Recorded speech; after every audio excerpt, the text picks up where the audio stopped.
to it, but before I get going too far, I just wanted to know how many know what tomorrow is. You happen to know what tomorrow is, Jamie? That's a other than looking at my calendar, not specifically, but I'm sure you're going to enlighten us because there's new things always happen in the government, and I know you stay on top of that very well. Well, I would love to say that it's government oriented, but it's not. It's actually I don't know who set up the actual calendar dates, but tomorrow is Happy Pie Day.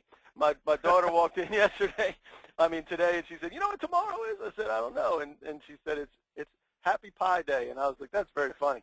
So because it's 3.14, right? Is pi. Absolutely. So, and it's 3.1415926 is the rest of it. So at 1:59 and 26 seconds, life will be perfect, and then it's just going to be like every other Wednesday. So you're all going to be right back where you were. But for that one second in time, everything is going to be perfect. Just real quick here, just some housekeeping things. When you're looking at your control panel on the right-hand side, make sure that you have your audio pin entered so that we can unmute you. Everybody's muted in this until we really get rolling, because sometimes we have 50, 60, 70 people. There's 410 people now that are registered for this, so we don't know who's going to come and who's going to go. But we'd love to have and hear from you and the questions that you have in order to be able to make this productive for you today. And we try to keep it down to about 45 minutes to an hour, but a lot of times we run over because somebody likes to talk a lot, and I'm not going to say who that is because I'd be self-incriminating. Anyhow, about us, we are located here near Baltimore Washington International Airport in Maryland, not too far from the Capitol. And some of our clients here, I'd like to welcome a couple clients, and I think we might have some joining us a little bit later. But Mini Casemate, they have a small toothbrush and toothpaste thing that they have. So, Jamie, you and I are going to be talking about that in a little while. Okay. And also Walter Ampre and Associates. Very, very. This is a really cool thing for us because he's well connected in the education space at state and local levels, and we're going to help him in the federal level. So we're very much looking forward to that. You'll notice some of the guys that are small guys like Northrop Grumman and Coastal Sunbelt and folks like that, but most of our people fall into the $5 to $50 million range, and our job is to help them grow in the federal space. And that's really what we love to do, and that's really our sweet spot. We do work with folks that are a little bit smaller. You'll see some of those folks on here, and you see some of the big boys that we've also done work with. A little bit about us. We serve three primary client needs. To help understand the market is the first thing. The second is to plan and to create strategies around what we understand about the market and prepare to actually pursue that. Then we can help you apply those resources. Some of that is going to be, you may want to do it yourself and have us take a look and help you research and direct in the right place. And we can assist and manage. We can apply some resources to do the follow-ups and meeting scheduling and drip campaigns and the marketing components that are associated with that. And we also have feet on the street in Washington, D.C., and Maryland, and the region, which is the hotbed for federal activity, obviously. And we do that for clients all over the country. We don't have any international clients yet, but there's a couple that we've been talking to, so it'll be interesting to see how that unfolds. But really, that's our primary focus, is to help companies understand and then apply the resources to be able to be successful in this. Because if it was easy, if it was fast, cheap, and easy, anybody could do it, and it just doesn't happen that way. You have to be able to apply resources and know what you're getting into. So we do this every second Tuesday of the month, and we work through some basic elements, but we also connect you with experts like Jamie from GSAproposal.com, or Steve Cho, or lawyers or proposal writers, and all those folks, where we love to be able to pull in folks to be able to help, like Mark Lano from Source One, who comes on occasion. I don't know if he's here today. If you're here, Mark, just chime in anytime. But absolutely love to be able to connect you with experts and provide a forum for business leaders to kind of dialogue, even with each other sometimes, as we open up conversations. But really, we're all here to figure out how we can get to the federal money and be able to develop that as a significant, or at least a part of our strategy as we're building our businesses. There is a new webinar series coming that Steve Cho was with us from Glass Jacobson last month, and we're going to be developing a compliance component, and I think, Jamie, you'll probably be involved in that as well, because there's compliance components around schedules and all the pieces that result around that. But ideally, I have clients that are asking me, what about this situation? What about that situation? And because we're business development experts, we don't understand all the compliance things. We just want to go out and kill things, bring it in, and then figure out how somebody else can make the whole thing work. But we also want to address some of the issues that the federal contractors face with bonding issues. If you're in construction and things, we want to deal with that. Legal and accounting advice. Access to funding, really critical here.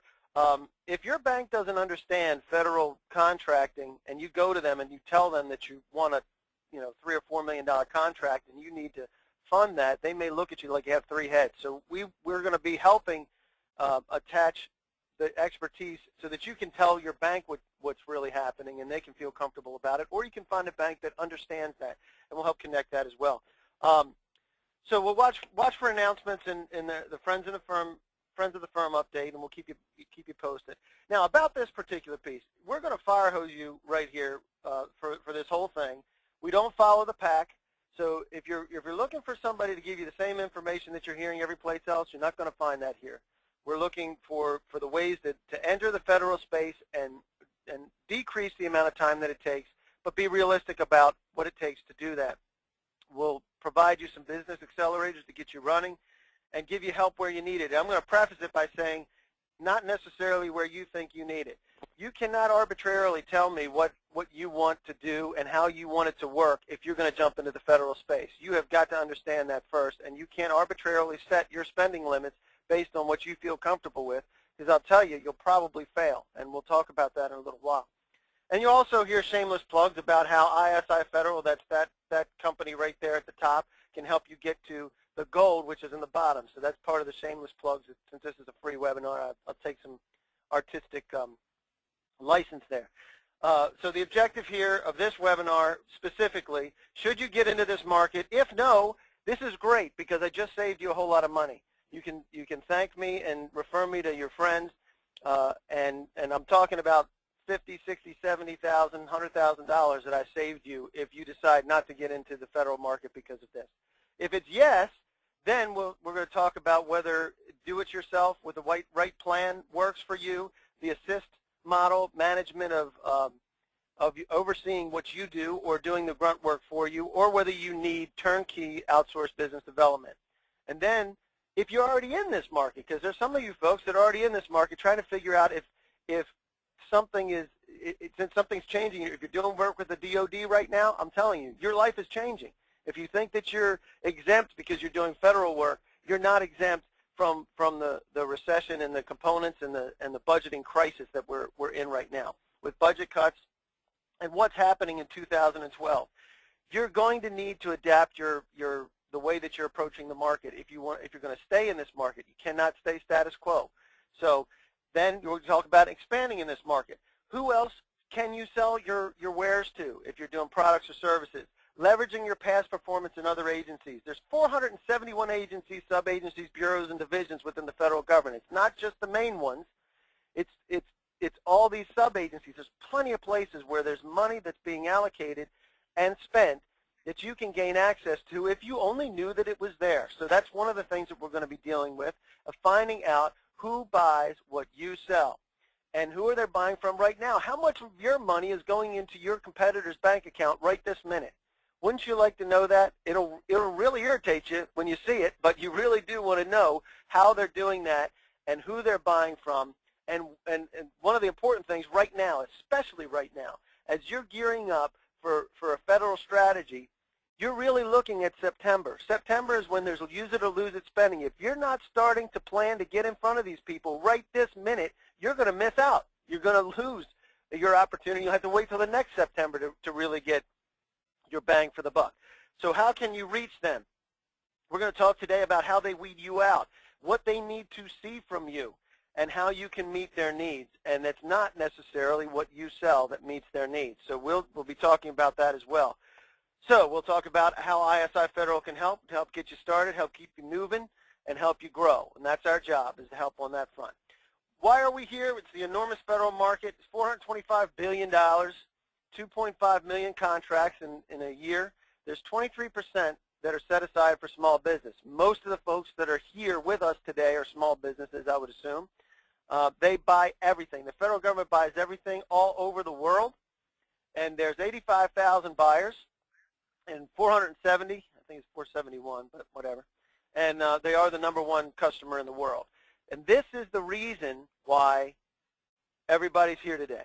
So what about your market? Do they buy what you sell? So let's say you sell batteries, $902 million in batteries. And that's just focused on one specific type of battery segment. Translation and interpretation, $1.4 billion. Site engineering construction, $1 billion. Produce, $1.1 billion. Logistics and shipping, $3.8 billion. Pencils, almost $1 million. Just pencils alone. Toothpaste, $814,000. I'll talk about that a little bit because we just have a client that came on board. That's one of their components. And hairspray, $71,000. So if you're thinking that the federal government doesn't buy what you do, I'm telling you, do they buy what you sell? Yes, they do. They absolutely buy what you sell. And what's very important about this is if it were fast, easy, and cheap, everyone could do it. And we'll talk about this later because I want to make sure you understand the implications of getting into the federal space and what you need to do to get running. Does that sound risky to you? Well, I'll tell you. There's a quote here for you. Risk comes from not knowing what you're doing. Anybody know who made that quote? That was my good friend, Warren Buffett. Actually, he's not a good friend, but he's a smart guy. But that's what he said. Risk comes from not knowing what you're doing. So, step one, what do we need to do? We need to get smart about the market, specifically how it applies to you.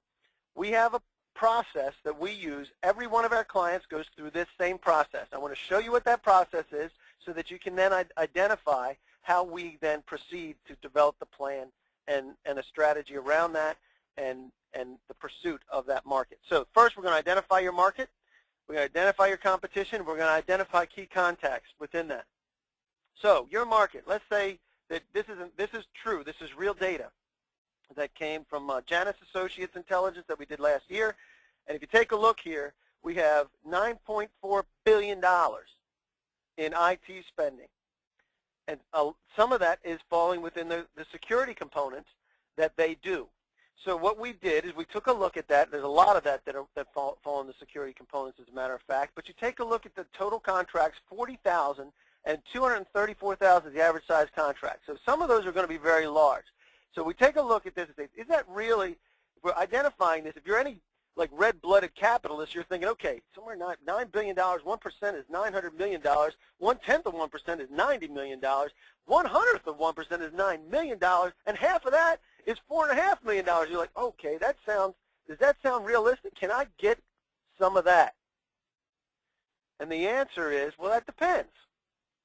Let's take a look at who's winning these things. You see the regular folks like CSC, MITRE Corporation, SAIC, Lockheed, HP, Deloitte. You're going to see all the big boys, Booz, all those guys. So you see these kind of numbers.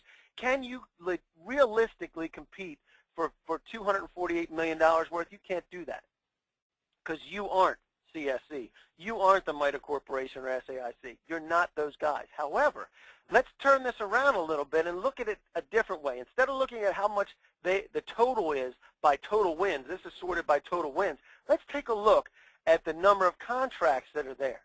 523 how many of you have ever heard of BPSI and MPSC? Probably not many of you have heard of these folks. In fact, Janus Associates had never heard of these folks, but yet they have 523 contracts for $34 million. Now, let's talk about the averages there. Much better size for small businesses to be able to start taking bite-sized chunks off of. 100% of their business is in the Army.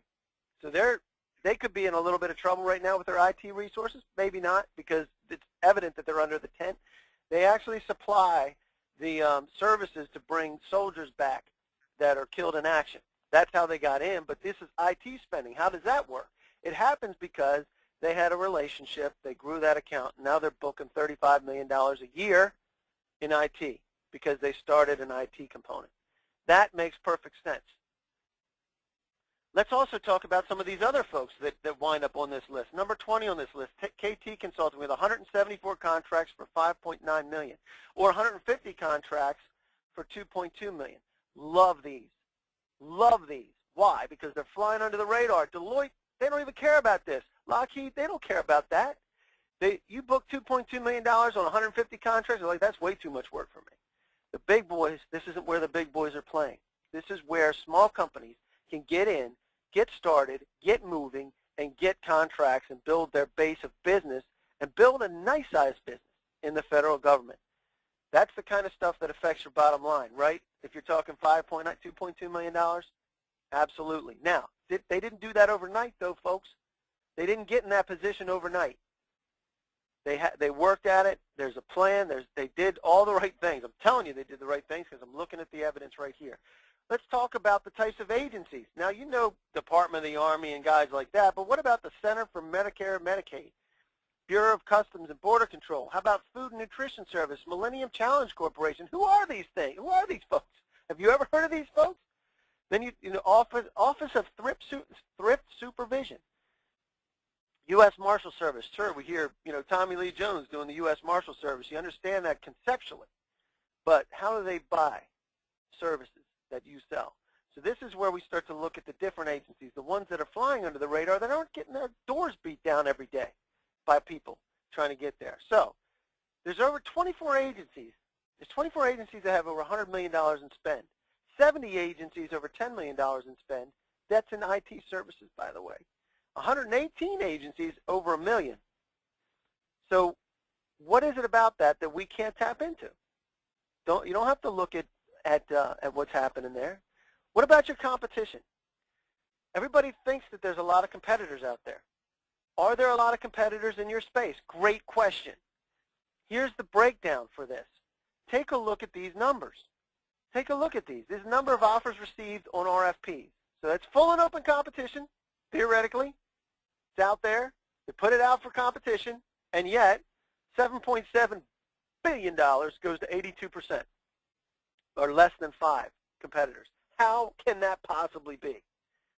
How can that possibly be? Take a look at this. Number of contracts, 84%, 36,000 of them had less than 5 competitors. I can live in a place where there's less than 5 competitors. I cannot live in a place where there's 30, 40, 50 of them. Nobody wins. Unless you have some kind of whiz-mo technology that can significantly undercut the marketplace that's so unique that you can win that way, and if you do, then the chances are you'd be sole-sourced anyway. So you would be in the number 0, because there isn't any competition when you're sole-sourcing. So the objective here is to find these, and then, most importantly, find the people that are responsible for these. And you'll see we have $4.5 million, $1.7 million. These are individuals that are responsible for spending this money right now. So, is this gold? Is this what you need? The name, the number of contacts, the total spend, their phone number, their emails, and they're exactly the right contacts for you. They do the right contracts that you do. So that's what we're talking about, distilling this in a way that you can then take this and move with it. But, so you like this, right? How about this? What about your key competition? What about the ones that you're banging heads with right now? How are they doing it? Well, you could either say, okay, I'm going to invent my own wheel. I'm going to do my own thing. I'm going to do exactly what the government tells me to do. I'm going to go visit these small business administrations. I'm going to work with my Osbo's office. I'm going to work with this. I'm going to move through this process the way that they say to move through it. Or what I would say, instead of making your own wheel, I say we steal the wheels of your competitors. You can be a wheel stealer. You can get in. You can go after exactly their contacts. You can see what they're, now sometimes you're not going to be able to get to them, but if you knew who your prime competitors were, and you see the dollars here on the right-hand side, these are the folks that are spending the money with your competition. So take a look at it. How do you feel about Brenda spending $387,000 and Sarah spending $325,000. Or how about John spending $1.6 million? $1.6 million of your tax dollars is going into your competitor's bank account. And if this doesn't drive you nuts and say, hey, I'm ready to go, then I can't help you, and you should probably not get into this market. So you got Brenda out there doing this kind of money. You got the Bureau of Land Management. You're not thinking about them usually. And then we have the phone numbers to go along with it. We have the agencies, the people, the phone numbers, the emails, everything you need in order to be able to do this. It is a research project that is dedicated to your company. That's what this intelligence project is. That's cool, right? That's what I say. Any questions about this? Before I move on, I have, let's see what we got here. We got Kathy. Hang on a second, Kathy. Questions. One second, guys. I got to expand this thinking thing.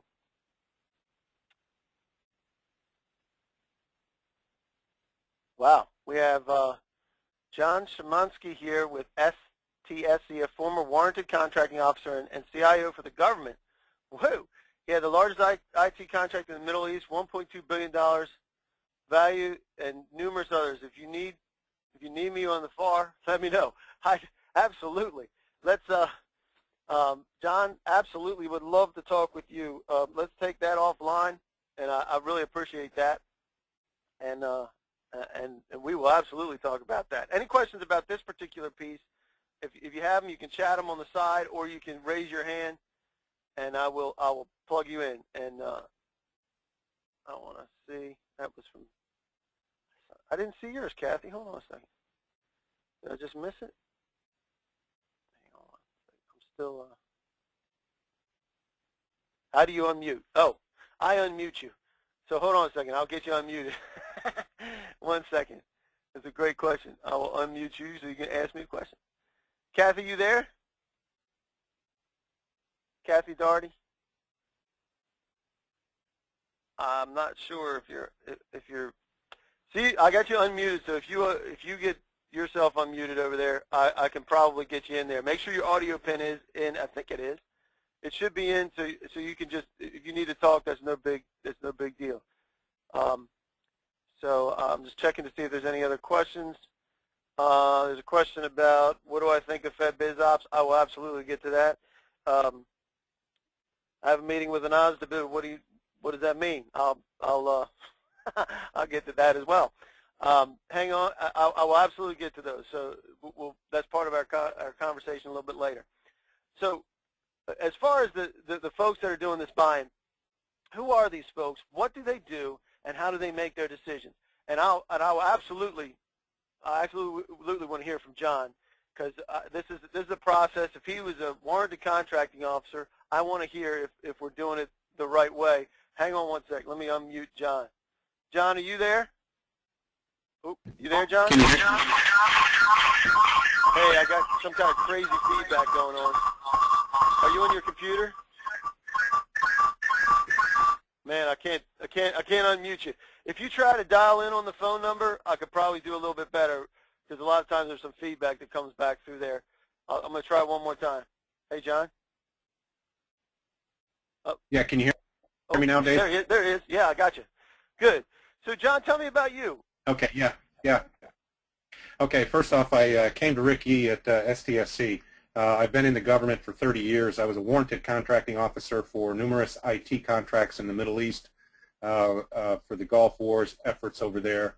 One of the largest contracts that I had was $1.2 billion, and it just went out on the, it's out for award right now. There was probably 5 companies that competed against it, some big, some small, some companies that were small businesses that merged together for joint ventures, thinking that would improve their chances. But yeah, as a contracting officer and a contracting officer representative, not only was I on source selection boards, selecting folks that were competing for government contracts, but I was in charge of also seeing if the taxpayer dollars, if you did what we wanted you to do, or we had to put the contract back out on the street and fire you.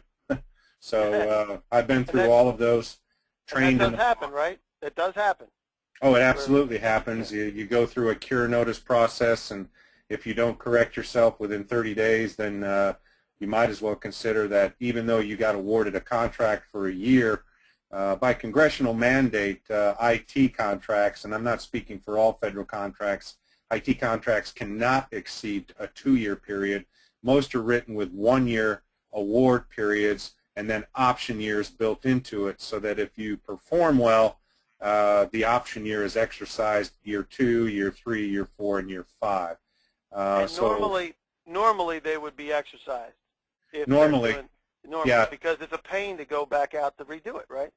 Yeah, the real question comes in our minds when it comes down to firing a contractor is how much it would cost to actually put that back out on the street, wait for the, and then of course you have the cutover between the old contractor and the new contractor, and then in a war environment, we're more tolerable of non-performance because we don't want to threaten the mission of the performance of the soldier, because you're directly supporting a war-fighting effort. Exactly. So it becomes a lot more critical there. Commanders on the ground are more inclined to say absolutely no, don't move anything. We'll tolerate, fire individual people, but don't move the contractor out of here right now. Yep. So you get that kickback from the customer. And what's important, everybody, is that John has a very good understanding of that. There's crossover. But is it Army? Is that where you were? Army? Yeah, it was the Department of Army. Right. But there's crossover into DOD because there's a lot of cross-pollination now, which is really good, I think. Where in most instances where there's cross-pollination, being able to buy from different people. In fact, the Army has several contracts that are available across the whole federal government, not just in DOD now. And these are the types of things that you can take advantage of. But I really appreciate your insight on that, and I really want to hear what you have to say about where I'm going next. And that is two of these folks that we're talking about. Now, most of the folks that are on the phone are not going to be in a position to compete for a $1.2 billion contract this week. But over the course of time, in growing and understanding that market and getting your feet wet, getting some of that past performance, because I'm telling you can't just walk in and bag one of those without some significant past performance, right, John?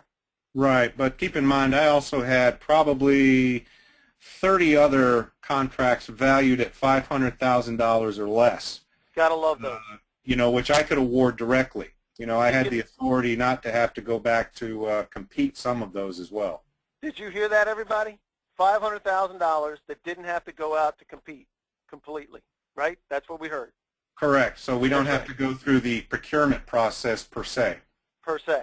And that per se is where we're talking about how we talk about leveraging your positioning in the federal space and how you can get to a place to get to that per se. Because ideally,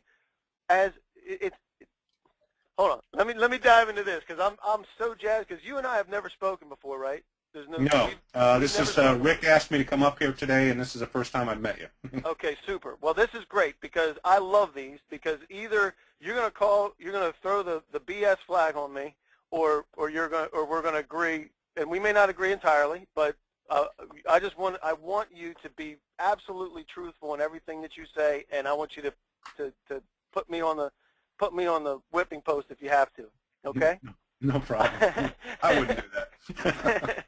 Well, I appreciate it, since you could definitely kick my butt since you've been in the Army for so long. Anyway, we've identified, we call these decision clusters. These are the folks that are responsible for making the decisions that are done in procurement. So I'm going to run through this, and then we'll talk about it. Okay, John? So Sure. First we have the program manager, project manager, either one. You have the contracting officer, and then you have the technical representative. Now, some of those, like you said, evolve or develop into source selection boards for the larger ones. But for the smaller ones, generally speaking, you have 2 or 3 people that are involved in determining whether or not whether the scope is right and what they're looking for, because it's not enterprise-wide. If you're talking $1.2 billion, chances are that's enterprise-wide. But something that's smaller, the $500,000 piece that you were talking about, these are the 3 folks that are involved in most of these types of decisions. Now, these are the folks that we're going to concentrate on. And just to give everybody an idea, because not everybody understands who these folks are yet, so I want to help them understand this. And that is, you have project managers, somebody like Ed Boone. This is a guy from FEMA. He worked down in Louisiana in dealing with those. So he's a project manager. He's responsible for decisions to help them be that the decisions are in line with the administrator's initiatives. Sometimes they come from the president themselves or from Congress, whatever it happens to be, that drive these initiatives. And some of them right now that are hot are green, anything dealing with alternative energy resources, things like that. Cloud computing, security is still hot, even today. Any type of security, whether it's physical security or IT security. Anything that's involved in cost cutting and cost saving, that's a double-edged sword, and we can talk about that another time.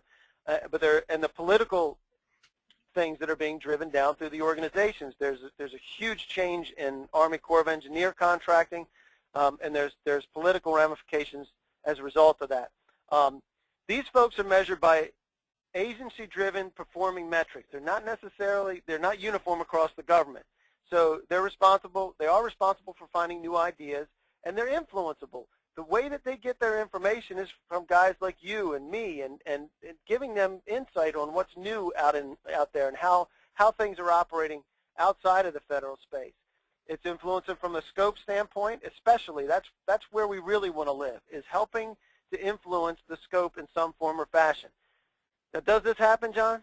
Is this right? Yeah, and I would add that your project or your program manager usually is the one that comes up with what we call the statement of work or the requirements actions that get written into what you're looking at as a contractor to propose against. So if you can rub elbows with the PM or the project manager, then you're pretty well already in the horse race to understand the parameters of how you want to position your proposal back to the contracting officer.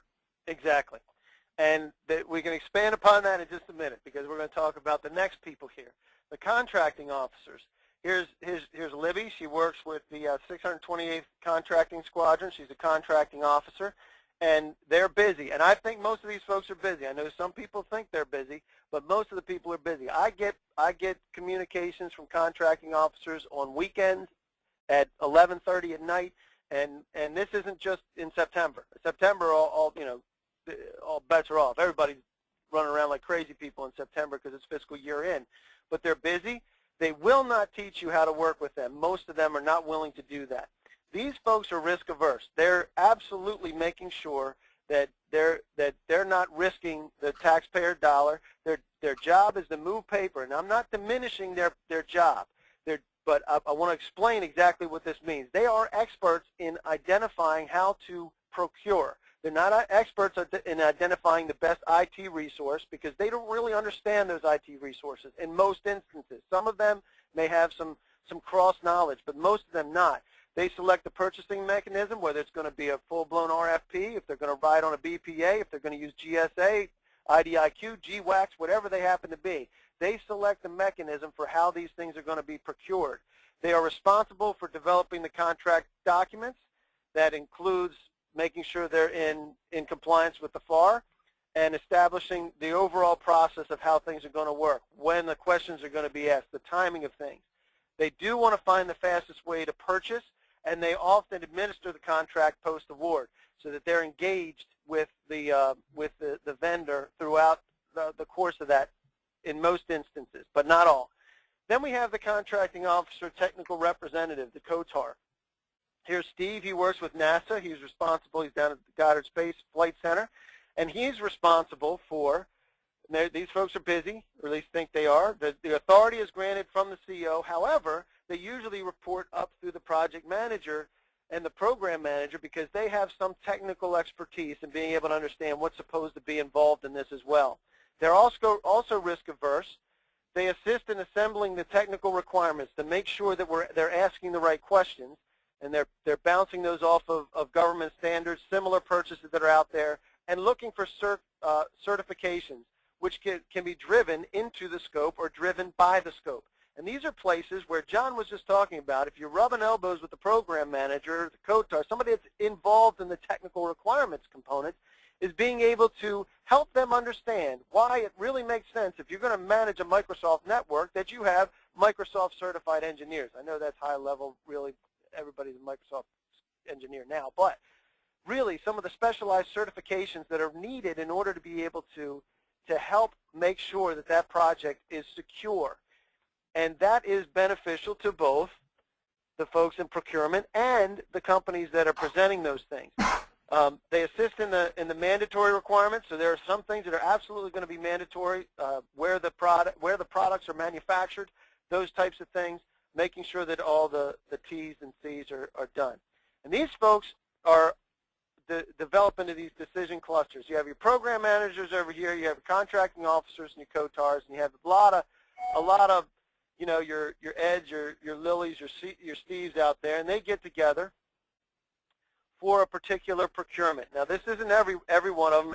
As John said, as the larger they get, then there's more people involved in the review boards and making sure that there isn't a conflict of interest that exists there and things like that. But they're joined for a specific need. So the PM drives that scope, and the SOW or the statement of work.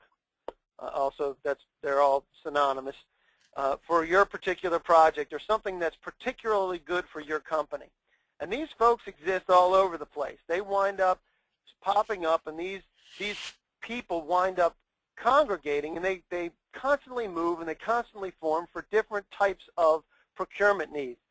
And these happen all over. If you take a look, this is Department of Transportation, where you have the Highway Administration, FAA, the railroad, those types of things. And these people are the ones that pop up and say, okay, this person did 13 contracts, this person did 6 contracts, and they're all over the map, all throughout Department of Transportation, and indeed across the country and around the world within all the agencies and sub-agencies and bureaus. And these are the key targets that we were talking about just prior, of how the intelligence system works with us and the way we find out this information. And John, for instance, was responsible. He might not even pop up on this list, but your contracting officer would pop up on this list on that $1.2 billion that was there. So these are the folks these are the contracting officers that pop up. And they all have different roles, and they have different objectives and different buying motives. The buying motives for a contracting officer is different than the buying motive for a project manager. They come together and create a uniform document and a uniform procedure, but what motivates a contracting officer versus a program manager or project manager are two different things. But they're all influenceable. They all have the ability to be able to build relationships and do those things. All right. John, any comments you want to add on to that? Yeah, just a couple of them. You explained it extremely well.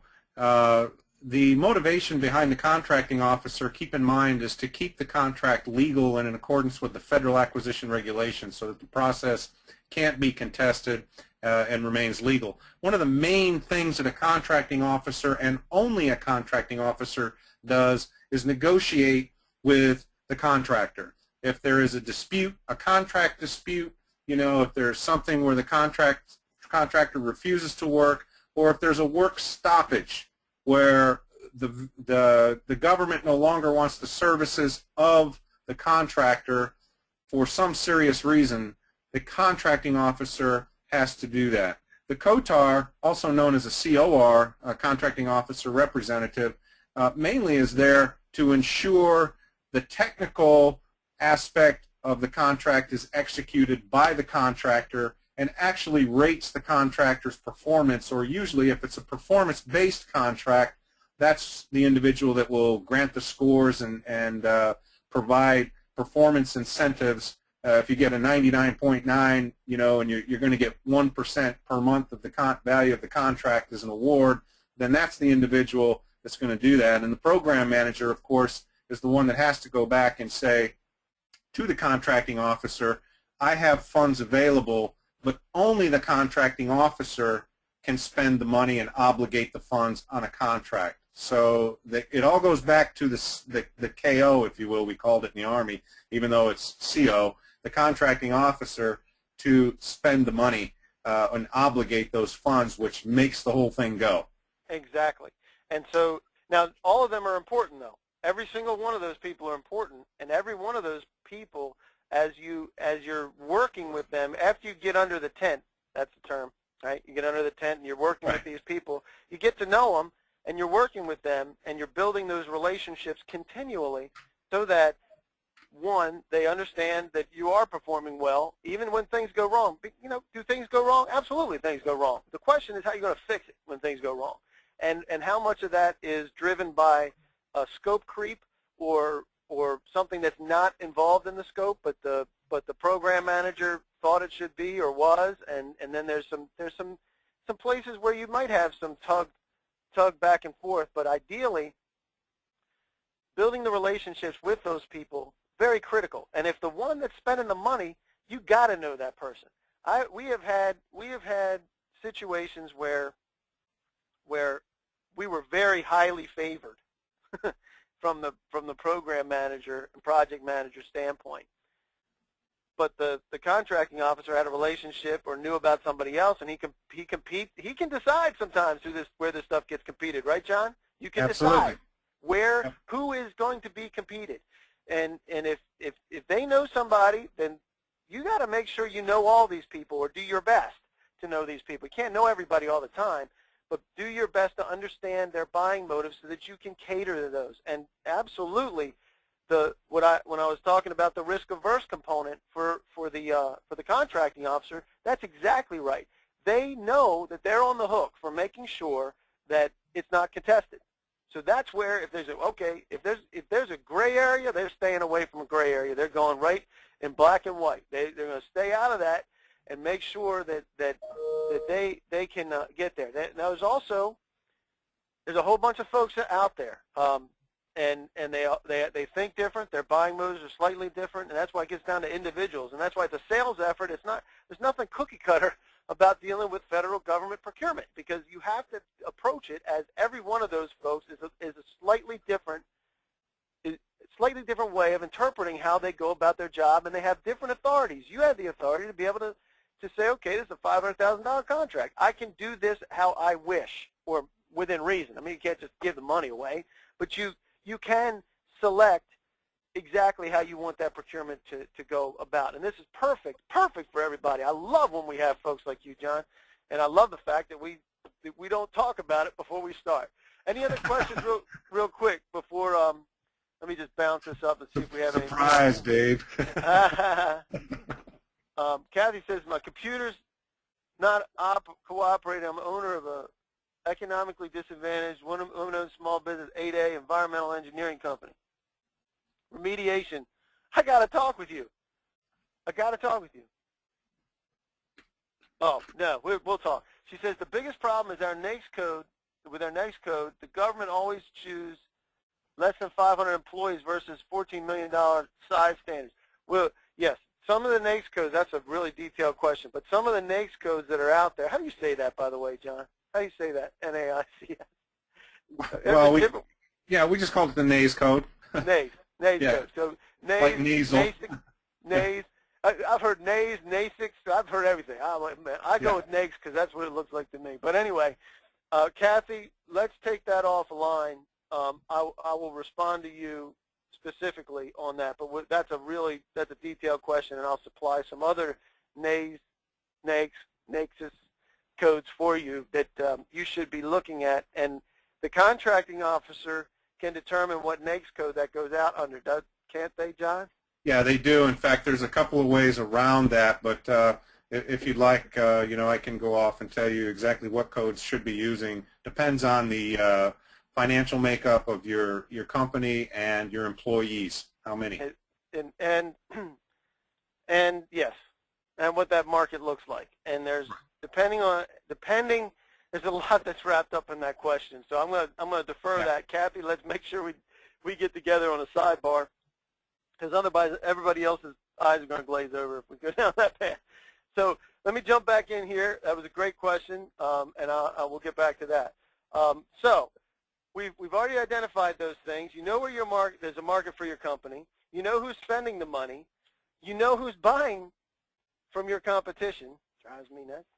So why should they buy from you? And this is where John and I could already tell we're just in lockstep.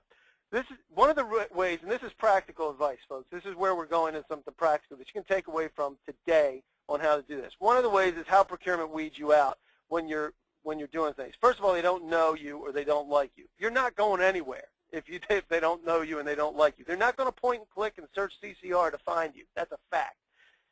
You don't have a contract vehicle. You have non-government marketing materials. People want to know that you know their business. Or you have a low level of past performance. And that's not totally critical. There's ways around that. And we're going to be talking about specifically the non-government materials. And one of the biggest things that you can do to be able to effectively communicate with somebody that you don't really know very well yet is your corporate resume. Your corporate resume is your capability statement. And that statement, we always suggest that you make two of them. And they can be adjusted, but two primary ones. One's a one-pager, just one thing that gets in front of somebody's face, and it tells the story easily. It's like your elevator pitch. If you don't have one, you don't know what that is, join Vistage International. They'll be able to help you with that. And multiple page. The other one is a multiple pager with all the details, all the references. Folks like referring to John if you have good past performance, as he was mentioning before in the grading system. There's a grading system that you will be graded by, and they have access to it, and you can't affect that. I think you can protest it somehow if you get freedom of information or something like that. I don't know exactly how that works. I don't even want to go there, John. I know you could give me the education Well, on that. the government has prevented you from doing that now. So if it's on the internet, if it's on the internet as a matter of public record, the government will find out your past performance. Oh, absolutely. The government will. Yeah, that's okay. All right, I'll buy that. See, things change all the time. All right, so we're going to talk about specifically the one-pager capability statement. It needs to be simple, has to be easy to read. It needs to have your contact information. I know this sounds like it's very rudimentary, but we're going to talk about this. It has to have your contract information so that they know what they can use as far as that. This is a no frills. It's not meant to be a super marketing ploy, and no business speak. The folks that are reading this don't want to hear about customers, profitability, or anything like that. They want to know specifically how you're going to address what you do, and it doesn't need anything really all that specific. I'm going to jump over here to, this is one of our relatively new clients. We just worked through this with Dynamic Computer Corporation, and that's somebody I know that Jamie knows well now too. You bet. And we're working with them to develop their GSA schedule. I work with Jamie almost exclusively on GSA proposal development. This is Dynamic Computer Corporation's capability statement, and this is a living document. So when we find out that something's not working, we change it. But ideally, we kind of tailor this towards the agencies that we're going after. But we have our basic information with Dynamic Computer Corporation. We have our web addresses that are here. When you click on these land directly on the government-oriented pages that are developed. We help to develop those. This is I'm going to run down the left-hand side first because this is what communicates with the contracting officer. And you tell me if I'm right, John, but this is the stuff that I think you look for. That is, what's the company? Where can I find additional information? Who's the key contact? Make it easy to get to me, right? And then, what are some of the certifications? Are you small business? There's a couple of classifications here that may be beneficial to you in being able to do that. The DUNS number, your cage code, the NAICS codes, that you operate under, and then the contracting vehicles that you have, so that if they want to buy from you, they have the ability to be able to go access those. Now, one thing that's missing here is a strategic advantage for Dynamic Computer Corporation. That's a GSA schedule, which is what we're working on. But even so, even if you don't have it, this speaks to what the contracting officer is looking for from the standpoint of being able to say, can I use you, and is it going to be easy enough for me to use you, or do I have to jump through 16 million hoops to try to work with you? Because they don't do that generally. So, John, am I at least halfway on track with that, on that side? Yeah, absolutely. You hit the nail on the head. It's kind of like give us a short paper and what you're giving us, like when you see other technical services on this particular screen and logistics service. If I'm going into awarding a logistics contract, that's got it right there. Perfect layout. You know, it tells me what they specialize in, and now I know, okay, this company is capable, which I didn't hear about this company or know about this company before then. Here it's telling me they can do that. So perfect. So therein lies, there's a method to this madness, and there's a reason why we lay out our capabilities this way. We don't always have, not always the same eagle picture and all that stuff, but we lay it out so that we have a short blurb at the top. We have these pieces here. These are the pieces that we're generally pitching when we're sending introductory emails or making phone calls. We do cloud computing, hosted and non-hosted, desktop virtualization, and custom integration. Those are the kind of buzzwords that land on program managers. They land on contracting officers because they may have something that comes across their desk. There are times when somebody says, hey, I need this, and the program manager really doesn't know because it was one of those things that he said, well, somebody told me I need this, and somehow I'm responsible now. See if you can find me somebody that does this type of service. And this is why this is critical to be in the circle of the contracting officers, so that when something lands on them, they say, well, you know, these are the types of sources that we can go to. Now, I will say this, and John have to verify this, but there are times, theoretically, where a certain company is preferred, and they want to make sure that their pricing is acceptable and competitively valid. So they will go and find people like this and shop it around. I'm not going to ask you to verify that. I'm just going to say that my theory is that there are times when that happens, and sometimes they're looking at you, but the scope is really, really tailored towards another company. And that's okay, because you still want to play. You still want to be involved in that and helping the contracting officer, because there's always a chance for first choice for second place, and I don't want to go any further than that with you, John, on that one. But that's my theory, and I'm sticking to it. But yeah, but there is, Dave, a whole source of discussion when you get into the mega bucks. There's a whole source of discussion about pricing, you know, and what do you do with the high bid when you receive it and the low bid when you receive it. Let's go out and search for another company and see, let's cost compare what they would do, you know, and then with the proposals you have. So I'm not going to get into it more than that, but I will say that cost has, you know, quote unquote best value is what all contracts are supposed to be awarded on, which not is necessarily big. The cheapest. That's big. Yep. And not necessarily the most, you know, the most expensive isn't going to win, and the cheapest is not supposed to win, because it turns out that through years of awarding government contracts, they always went with the cheapest proposal, and they ended up putting it back out on the street, and it cost them more money in the long run. So that's the theory behind the best value concept. So you're telling me that our federal government can actually learn as they go? I'm just kidding, man. I couldn't resist.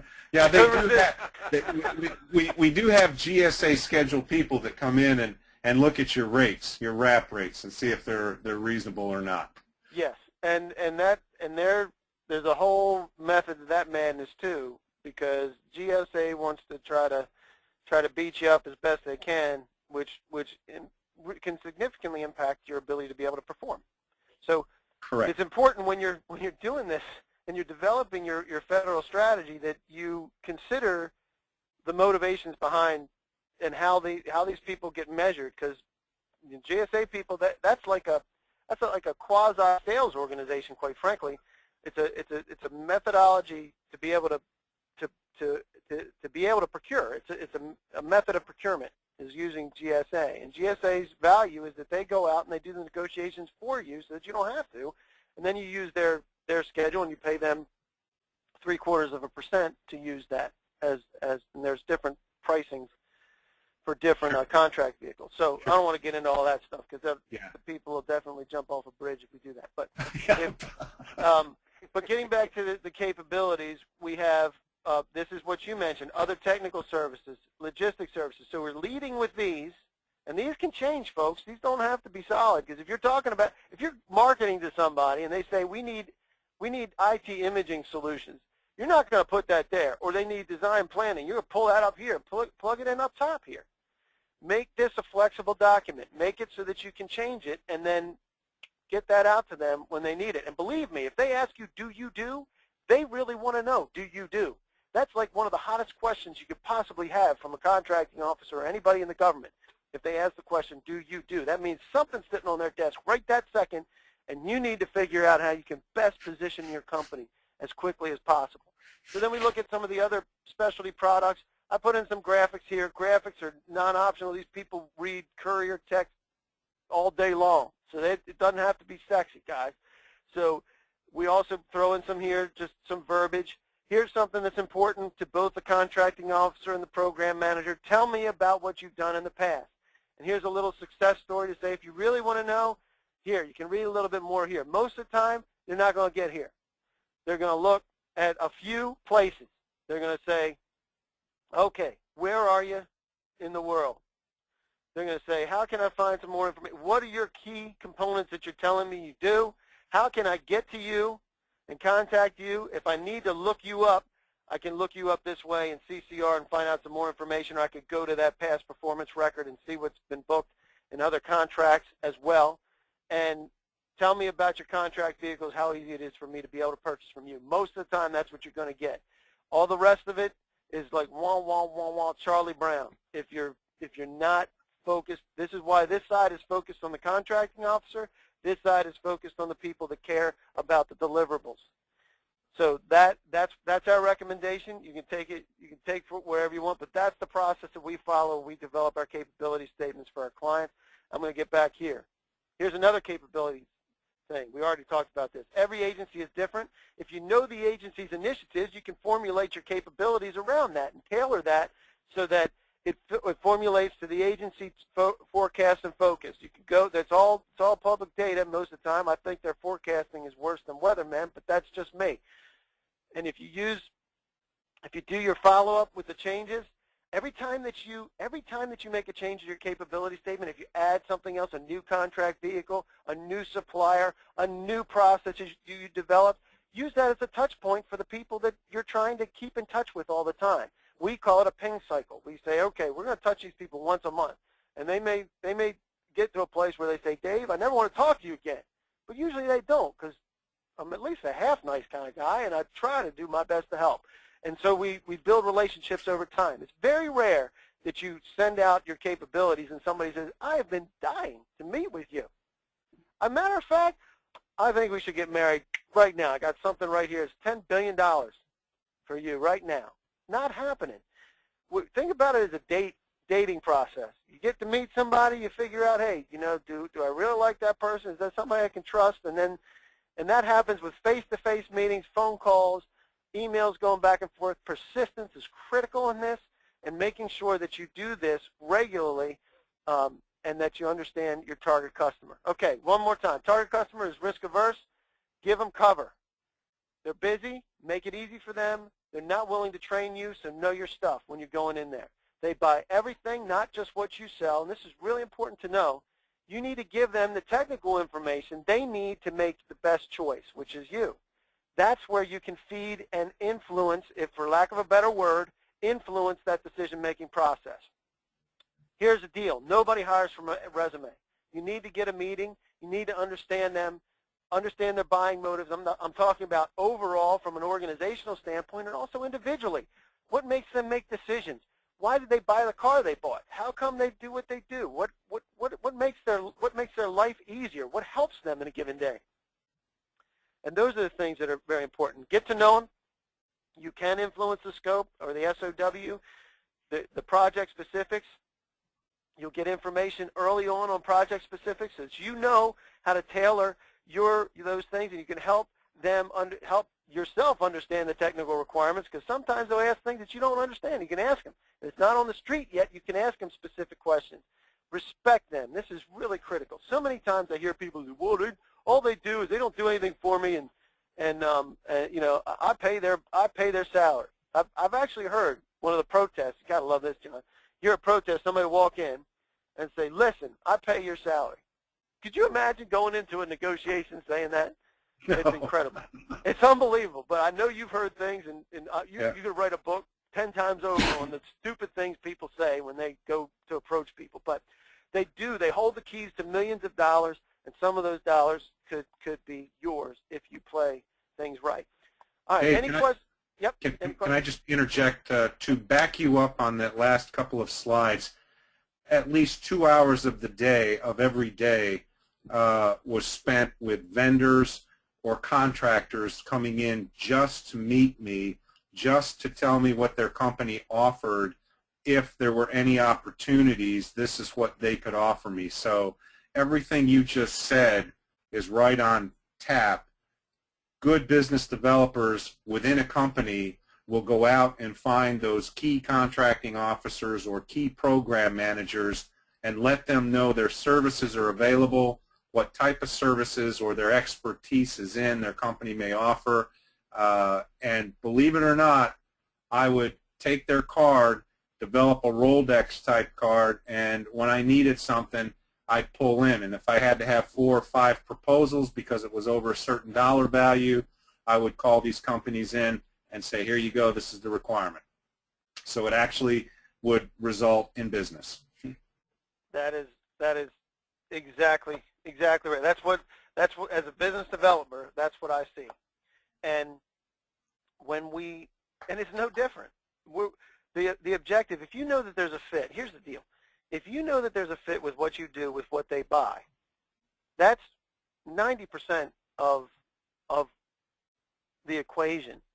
The other 10% of the equation is that person has to understand you and understand how you can fit that. Because they might not if you look at that capability, I'm telling you, you can send out a capability statement, the same capability statement to the same type of buyers, and they'll ask, if you send it to 20 different people, they'll send back 25 different questions about what that capability statement really means, because they're perusing it, but at least you're getting the dialogue. You're starting to set the stage for success and people being able to buy from you. I do have one question. What if you are, this comes from Ben. Ben, what if you have only been a sub versus a prime? Do you list their relationships or list their contract information? I would say absolutely. Yes, absolutely.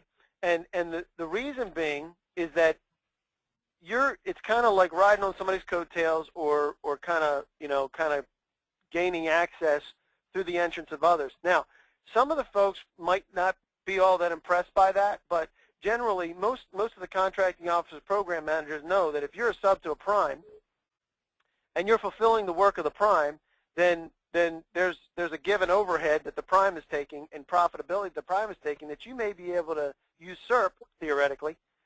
If the prime is not solid and they like the work that's happening by the people that are working for the prime, I've seen that happen too, where they flip out. They'll flip out the prime when it gets recompeted. A lot of times it takes the 5 years to get through that because it's a pain to be able to do that, until they're forced to. But when they're forced to actually recompete, they'll put it out there, and that information is really critical. Wouldn't you agree, John? Yeah, it still gets you past performance. Yep. So whatever that prime is getting as past performance, if they're getting a grade A mark, you get the grade A mark too. Likewise, if they get a bad mark or the prime is not doing well, it doesn't bode well for you as the subcontractor, because the contracting officer can't tell whether it's coming from the sub or the prime or just where the holdup is. The legality goes back to the prime contractor, and not the sub. Now, if the sub fails and the prime doesn't hold the sub accountable, well, too bad for the prime. Right.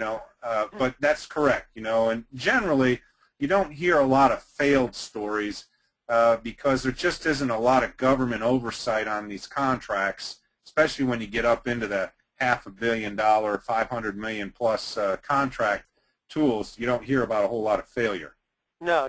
The failures that you'll find is that in some of the smaller contracts, which is this goes exactly to why you need to be able to exhibit that you are not a risky source, is that you get a smaller contractor that wins a a $2 or $3 million contract, and they're only $1 million company, and you're stretching them thin, or they might, or they don't have a whole lot of internal resources, and somebody gets hit by a bus, or who knows, and next thing you know, your key resources are gone, and that's where you find your failure rate will increase, which is why you see a lot of these larger procurements for $400 million with 16 participants on an IDIQ, so that they're already more pre-competed, or however it is you want to. They can already go to those 16 people, and oh, by the way, it fulfills all your small business requirements, and it leaves all the rest of the small businesses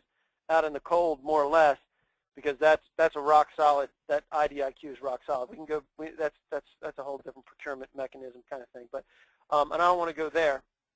I do want to be cognizant that we're already late, and I got to get out of here. So at the end of the day, people buy from people they like. How can you get them to like you? You have to give them what they need, and this is exactly what John and I have been talking about, and we're going to do this more often, John, I hope. Yeah, just invite me up, and I'll be glad to join you. Absolutely. Shoot me an email, and you'll have my email in a minute. But give them the way they need, not necessarily what you sell. If they ask you, do you do this, do your best to be able to help them get that deliverable, and you'll be one of those go-to people. So what do federal buyers need? They need political cover. See if this works for you, John, too. They need technical cover, and they need pricing cover. The political cover can come from your approach. How do you get to these people to begin with? Are you referred in? Are you cold calling in? How does this work? And then you have your capabilities that gives you your technical cover. Your capability statement kind of sort of answers that. The technical cover is really going to be when you're responding to an RFP or providing them with a proposal that has your technical information. One of the ways for pricing cover is GSA, as we mentioned before. Not the only, but one of the ways. The biggest thing is you have to make it easy for them, and when I say make it easy, give it a nice package, put it in a bow, and give it to them, and say, hey, here's what I got to you from this guy, and here's our technical information, here's our requirements, here's the sample scope of work that we've done in the past, that you can see the kind of quality work that we're doing. Here's the pricing we're doing, so you know we're right in line with the competitive analysis, best value, absolutely, and I'll make it easy for you because we have this schedule, we have this particular vehicle, you can buy off of this BPA, and that's, whatever it happens to be. So make it easy for them. So if you're thinking this is something that you can build your strategy around, this is something that will help you get in the game faster, and this can work for you, I'm going to tell you, this is a shameless plug, this is why we're here. We provide you with 80% of your federal strategy with this intelligence documentation. It saves you a lot of work, and it helps mitigate your risk and exposure, and that makes Warren Buffett happy. So the webinar special that we have here is it's regularly $4,500. Again, 80% of your strategy, breakdown of spending, competitors' contacts, recommended action steps, and we do this for $3,000 as a special for the webinar folks that are here. This is the best 3,000. I just had one of the best compliments I've ever had from one of my clients who referred me to another client who said that we find things that you just don't find, and it's not the $1.5 billion, $1.2 billion, because that's pretty easy to find. That's out there for everybody to see, and everybody knows. Now, you can't really get to it unless you're well-positioned, but finding those agencies that are the smaller agencies, and this, again, this makes Warren Buffett happy. So step one was help you get smart. Step two is plan. I'm not going to go into a whole lot of detail, but we do half and full day strategy sessions where we get together and we go through these things and we say, here's what we see. Here's what the information says. Here's your resources. Here's what your competition is doing. We help you develop an approach. We set the expectations, and we help you set a budget. You should set a budget. If you don't have a budget for federal strategy, set a budget. And it needs to be a significant budget because you've got to dedicate resources to this effort in order to be successful. And that is not like a shoestring dip your toe in. Anyway, so one of our approaches, we leverage our relationships. We influence the decision-making process. That includes the scope and the specs as best we can. We monitor and filter opportunities that are good. We respond to those opportunities. We help you respond to those, and we improve our submissions and our positions, and we help capture wins. That's the job. That's our job, to help you get to the place where you're capturing wins. So step one is get smart. Step two, get a plan. Step three is dedicate those resources.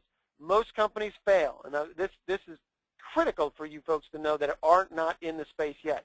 79% lose their GSA schedule, 48% have $0, 31% don't reach the $25,000 minimum annually in order to be able to keep their schedule, and their schedule's removed. It takes a while to get a GSA schedule. It is not easy to get, and yet almost 80% of them fail. This also includes 8A, service disabled, any of the women-owned, anything that you want to have that you want to put in front of your name. I was talking to Mark Lano about this, and he's a very successful company that was 8A. 5,000 of the 9,000 8As get $0. An 8A essentially can give you the ability to sole source and keep things very restricted in the number of competitors. A lot of 8As graduate and disappear, and the cost of these expeditions is $20,000 to $175,000 depending on the path that you take. This is what we're trying to avoid. We're trying to help you avoid these things by planning properly, understanding that market, and getting out there. Everybody looks at this and they say, there's a $425 billion market. How can I possibly fail? There has to be enough money in there for me to roll around in. They see dollar signs. They don't understand the market. They don't have a plan. They don't dedicate the resources. They don't know how to measure success before the money starts rolling in. How important is that, John? Tell me. I mean, it's critical. Everything you're saying is spot on. And so a lot of folks, they dip their toe in and they give up, because they wind up saying, well, we spent 6 months, we spent a year doing this, and Sally over there, she wasn't that good of a sales rep to begin with, so we assigned her with figuring out the government market. She really didn't know, but she had the time to do it, and she's a reasonably smart person, and but she didn't have any expertise in the market. I see it all the time. They do this, and they think that they're doing something right, and they go out and they meet with the small business folks, and they do the things, and those folks seem to think that they're doing something right. So, recap. Should you get in this market? Should you stay in this market? What you can expect, how you can expand in the market, and who buys what you sell, and how you can reach them. That was what we were doing today. So if you're happy with that and you like what we're talking about, the next step, we can get this and get you smart, and you can save the dollars today and for the $3,000. I don't have really a whole lot of time for a whole lot more questions, but I'm going to check one more time, and anybody that I have, we'll get back to. All right. So how does one go about actually getting an actual face-to-face meeting with a CO or PM? What specifically should be presented? Dave, I can't believe that I got a softball like that at this point. Is email an acceptable intro vehicle? Email is one way. We concentrate on all methodologies, including stalking people, which we look for people in places. Stalking is good, and I'm sure that John has been stalked more than once in his life. I know the feeling. But a good stalker can turn into a good friend. Don't you agree? A good stalker turns business over. I mean, that's the bottom line. There you go. And, so, they need to have somebody like you on their side so that they understand the federal market. And I appreciate that very much.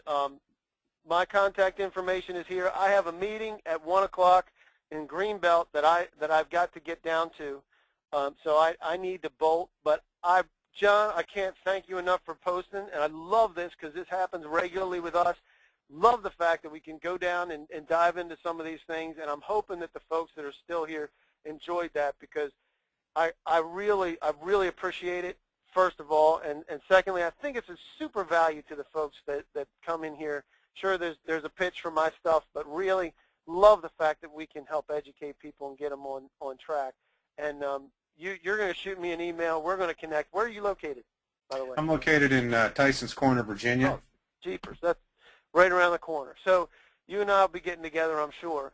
And tell me about your company and what you do, and how you may be able to team up with some of these folks. I'm a consultant, first off. I just got done consulting on a major IT contract with BAE Systems. STSC was part of the joint venture partner in that. Rick asked me to come on board and talk to you guys, and it looks like I'll be going on over to Rick's company. He's working to get me over into his payroll. So Rick and I may have, Rick might be my boss. So I'm sure that he won't mind that I participate, because I think that the services that you are offering here are spot on. There's just so much money out there to be made, and so many contracts, from pencils to like you gave examples to, services contracts, that there can't be too many companies or corporations that are missed with all the things the government is asking for. So whether it's in a wartime environment or not, it will still be there on the federal government. And the federal government is a broad brush, a broad term that means not just Army, Air Force, Marine Corps, and military, but it goes into the federal government.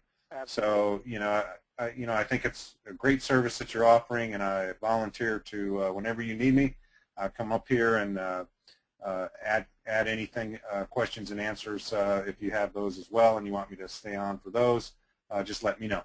Well, I really appreciate it again, John, and I really love the fact that we can do this and be not have even met each other. That it's a great pleasure, at least to meet you so far. I know we'll wind up getting together over the next month or so.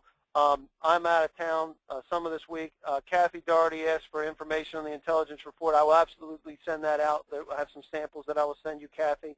If there's anybody else that would like more information on that, or even better, to break out a credit card and place an order, you just email me or give me a call. Any way you look at it, and our folks will take care of you, or I will take care of you personally. I really appreciate everything. I'm sorry that I have to run. It was awesome. I know we're already way long, but I really enjoyed it. Have a great Pi Day tomorrow. And we'll figure out a way to continue this next month with some additional resources on how to crack this, and specifically for you, Dave, we'll dive into some of those things. I will be glad to talk to you about actually getting meetings face to face. We love that. Either we can either help you do that, or we can do it for you, depending on what your company needs. We'll love to be able to do that, and I'll be in touch with you folks as well. So thanks again. Have a phenomenal week, rest of the week, rest of the month. If you need anything from me in the meantime, please feel free to reach out, and we'll catch up with you next time. Appreciate it, guys. Thanks. Thanks, Dave. See you later, Jamie. Sorry we didn't plug you in. Hey, no problem. It's been great listening.